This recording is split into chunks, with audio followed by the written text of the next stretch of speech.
Masarap ba? Masarap ba? Masarap ba? I will tell you.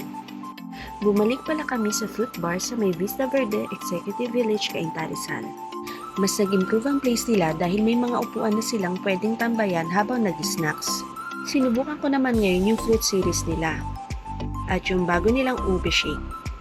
By the way, ang dami nga pala nilang promo ngayon. Itong in-order ko, naka-buy one take one yan. For as low as 69 pesos, meron ka ng dalawang drinks. Actually, marami pa silang promo dito. Katulad na lang ang coffee series latte and other drinks like cream and milk based. At umorder din nga pala kami ng Cruffles. And this time, dalawang order ang binili namin. For as low as 150 pesos, meron ka ng dalawang Cruffles. Try nga pala namin itong matcha, chocolate and cream with flakes on toppings, at itong caramel with almonds. Bawat flavor may kanya-kanyang sarap, pero ang top one ko is caramel with almonds. At tinikman ko na nga itong ube shake nila.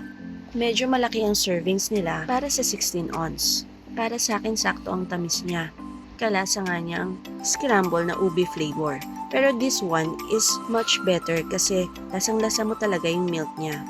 By the way, meron nga pala akong loyalty card dito. Pwede kang makakuha ng freebies nila kapag bumili ka for a minimum purchase of 500 pesos. Ito pala yung nakuha ko nung season 1. At ito naman yung sa season 2. Nakakatuwa kasi may paganito pa sila. Kaya super sulit na talaga ang pagbili dito. At ito na nga, excited na akong buksan yung aking freebie. By the way, limited time offer lang itong freebie nila until supply last.